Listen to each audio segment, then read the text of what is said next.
Hello everybody, David Shuster here. Fox News continues to prove that facts do not matter to them and that the channel is simply shameless. The latest example comes from Fox and Friends. The morning show claimed that Donald Trump fixed the immigration crisis with Mexico with just one phone call. It was just after the incoming president, Donald Trump, spoke on the phone to the president of Mexico, and they talked about some sort of an agreement on stopping the flow of people into the United States.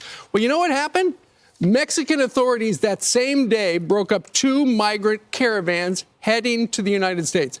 And apparently, on that same day, the migrants and caravan, the president of Mexico said that migrants and caravans will be taken care of before they reach the border. That is something new, and that happened after her conversation with Donald Trump. Actually, the migrants and the caravans being taken care of Mexico before they get to the border, that's not new. Mexico has been doing that for months. Migrant crossings, even before the U.S. election, had dropped to monthly levels lower than the end of the Trump administration. But in MAGA world, there is no such thing as Trump BS. In MAGA world, Donald Trump is a miracle worker, and his postings on social media prove it. On True Social, Trump claimed that Claudia Steinbaum, the new president of Mexico, quote, has agreed to stop migration through Mexico and into the United States, effectively closing our southern border. But again, it was already stopped months ago. And here is how the president of Mexico described her Donald Trump phone call. Quote, we discussed Mexico's strategy on the migration phenomena,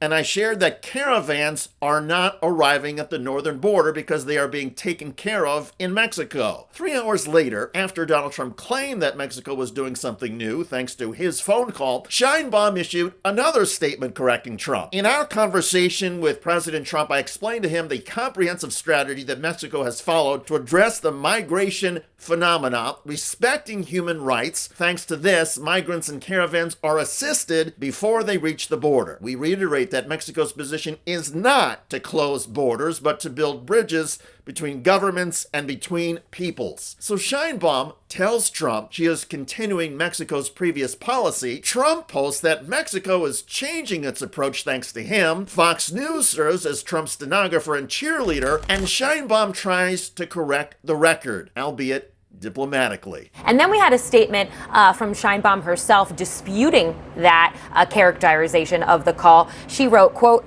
everyone has their own way of communicating, but I can assure you, I give you the certainty that we would never, and we would be incapable of it, to propose that we would close the border. It has never been our approach, and of course, we don't agree with that. So again, very different views of what was said. Indeed, there is Donald Trump's BS view, and then there is reality. To be fair, Donald Trump's BS skills have already made him president.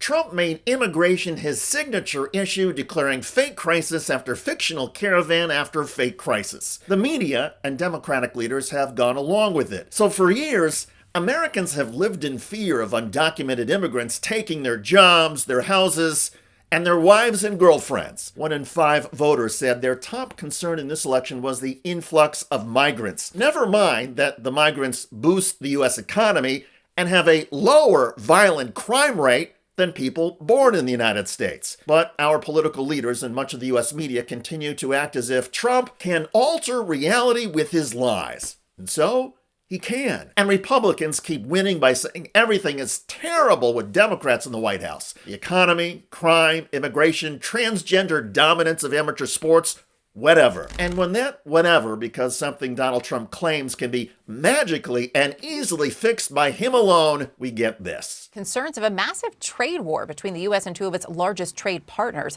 after President-elect Donald Trump said on his first day in office he will, quote, charge Mexico and Canada a 25% tariff on all products coming into the United States and its ridiculous open borders.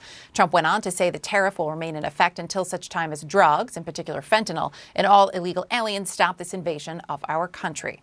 Well, the fallout pretty much immediate. Mexico's president, Claudia Steinbaum, responding to those threats in a letter to Donald Trump, writing, quote, "Neither threats nor tariffs will solve the issue of migration or drug consumption." President Steinbaum is right. A trade war or threats will not solve migration and drug consumption. In fact, a trade war could arguably turn more people in the United States into drug users. That's because a trade war would increase U.S. job losses and misery. Recently, Mexico's economy minister held a news conference and released the results of a survey of North America's automotive sector. That sector includes Ford, Stellantis, and General Motors. Based on the automakers' numbers, a 25% tariff would increase auto prices in the United States by $3,000 per vehicle. Also, Trump's tariffs would cause 400,000 Americans to lose their jobs. And that's just in the auto industry and related businesses. To be fair, if Donald Trump tanks the robust U.S. economy and job market, that probably would decrease immigration to the U.S. And Republicans have done this before. George W. Bush reversed a rise in undocumented immigration to the United States in 2007 and 2008 with the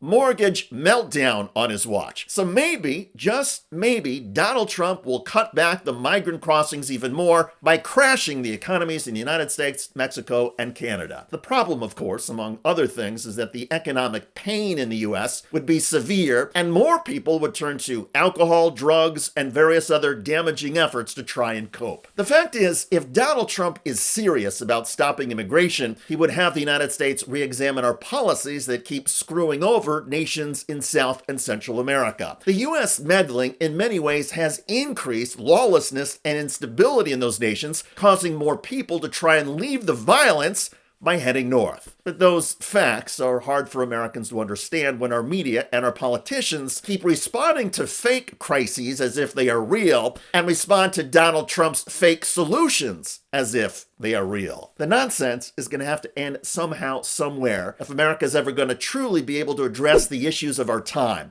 Trump's fairy tales, echoed by Fox News, are not the answer. I'm David Shuster. Thanks for joining us. If you enjoyed this video, that's because of our members. They make us independent, they make us strong, and they make us honest. Become a member today by hitting the join button below.